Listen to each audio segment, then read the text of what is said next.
যারা ধর্ম বোঝে না তারাই শুধু প্রশ্ন করে তারাবি কয় রাকাত, জামাত করে পড়বো না একাকি পড়বো, খতম পড়বো নাকি সূরা তারাবি পড়বো, প্রথম রাত্রে পড়বো না শেষ রাত্রে পড়বো, এগুলো যতগুলো প্রশ্ন করা হয় এগুলো প্রত্যেকটা হচ্ছে ইসলাম থেকে অজ্ঞ ব্যক্তিদের প্রশ্ন। এটা একটা জ্ঞানী ব্যক্তিদের প্রশ্ন নয়। এই তারাবি সালাত আল্লাহ আমাদের উপরে বাধ্যবাধকতা করে নাই, কিন্তু আপনি নিজে বাধ্য করে নিজের কাঁধে 8 রাকাত চাপিয়েছেন।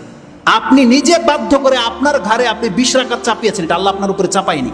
অথচ ব্যাপারটা কি ছিল, যেই ব্যক্তি কোনো রাতে যদি অন্তত পক্ষে 2 রাকাত নামাজও পড়ে, এটি তার কেমন লাইন। এটা কেমন লাইন নাকি পৃথিবীর কোনো হুজুর যদি আসে প্রোটেক্ট করার ক্ষমতা থাকলে যেন প্রোটেক্ট করে। এটা কেমন লাইন নয়, মাত্র 2 রাকাত সালাত। আপনি হাদিস চাইলে আমি হাদিস দেখাবো আপনাকে, রাসূল সাল্লাল্লাহু কি বলেছে। যদিও রাসূল সাল্লাল্লাহু 2 রাকাত করে পড়তে বলেছে, কিন্তু কোনো ব্যক্তি যদি আজকে রাতে সক্ষম নয়, সে মাত্র 2 রাকাত পড়তে সক্ষম, সে কি কেমন লাইলে নাকি পাবে না? রাসূলুল্লাহ সাল্লাল্লাহু আলাইহি ওয়াসাল্লাম সেই আয়াতের তাফসিরে যে যাবেন, লম্বা হয়ে যাবে, আমি ওদিকে যাচ্ছি না। সূরা আহজাব 33 নম্বর সূরার 35 নম্বর আয়াতে আল্লাহ কি বলেছে, ওয়া যাকিরিন আল্লাহ কাসীরা ওয়া যাকিরাত আ'আদ্দাল্লাহু লাহুম মাগফিরাহ ওয়া আজরান আযীমা। সেই আয়াতের তাফসিরে আল্লাহ বলেছেন, যেই সমস্ত মহিলার পুরুষরা অধিক মাত্রায় আল্লাহকে স্মরণ করে, এরা এমন ব্যক্তি, তাদের জন্য আমি ক্ষমাকে লিপিবদ্ধ করে দিয়েছি, তারা আসলেই তাদেরকে ক্ষমা করে দেওয়া হবে, তাদের জন্য আমি অজস্র কল্যাণ, তাদেরকে জান্নাত লিখে দিয়েছি। সেই আয়াতের তাফসিরে কি আছে, রাসূল সাল্লাল্লাহু বলছেন, কোন ব্যক্তি যদি রাত জাগে ও আইকাজা আহলাহা, এবং সে তার পরিবারকে যদি জাগায়, ও সাল্লায়া রাকাতাইনে জামিআন, সে যদি তার সঙ্গীকে জাগায়, তার স্ত্রীকে জাগায়, জেগে যদি ওই রাত্রে মাত্র 2 রাকাত সালাত আদায় করে, রাসূল সাল্লাল্লাহু বলছেন, কাতাবাল্লাহু লাহুম, তাদেরকে আল্লাহ লিখে দেয় মিনাজ যাকিরিন আল্লাহ কাসীরা ওয়া যাকিরাত। এই পুরুষ, এই মহিলা হচ্ছে আজকে রাতের সবথেকে বেশি আল্লাহকে স্মরণ করা ব্যক্তি, লিখে দেয় আল্লাহ। সুবহানাল্লাহ, সেই আয়াতের তাফসীরগুলো আপনি পেয়ে যাবেন। অতএব এই যে আপনি আপনার উপরে বোঝা চাপিয়ে নিয়েছেন যে 8 রাকাতই পড়বেন, তাও 1 ঘন্টায়, 20 রাকাত পড়বেন মাত্র 20-30 মিনিটে, সুবহানাল্লাহ, এটা আল্লাহ আপনার উপর তো বাধ্য করেনি। যারা ধর্ম বোঝে না তারাই শুধু প্রশ্ন করে তারাবি কয় রাকাত, জামাত করে পড়বো না একাকি পড়বো, খতম পড়বো নাকি সূরা তারাবি পড়বো, প্রথম রাত্রে পড়বো না শেষ রাত্রে পড়বো, এগুলো যতগুলো প্রশ্ন করা হয় এগুলো প্রত্যেকটা হচ্ছে ইসলাম থেকে অজ্ঞ ব্যক্তিদের প্রশ্ন। এটা একটা জ্ঞানী ব্যক্তিদের প্রশ্ন নয়। অথচ আপনার জন্য ছাড় দেওয়া হয়েছে।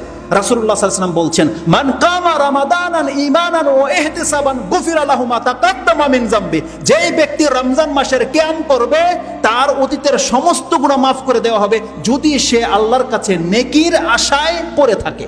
আপনি বলেন তো দেখি, হাদিস তো বুখারী মুসলিমের, এখানে কোথায় আছে কয় রাকাত পড়তে হবে, কয়টা বাজে পড়তে হবে, কত লম্বা পড়তে হবে, কিছু বলেছে? কিছু বলা হয়নি। এটা আপনার সামর্থ্যের উপরে বান্দা ছেড়ে দিয়েছেন, সামর্থ্যের উপরে। যার যতটা সামর্থ্য আছে, যত সুন্দর করে আপনি পড়তে পারেন পড়ে দেখান। মুহাম্মদুর রাসূলুল্লাহ সাল্লাল্লাহু আলাইহি ওয়াসাল্লাম তো পড়ে দেখিয়েছে 8 রাকাতে সারা রাত পার। তাহলে আপনিও মাঝে মাঝে করে দেখান। এটা কেন করছেন না? এটা 8 রাকাতেই কেন বাধ্যতা করে দিয়েছেন? যেই ব্যক্তি চেয়ারে বসে নামাজ পড়ে, সেও আপনার কারণে বাধ্য 8 রাকাতই সে পড়ে।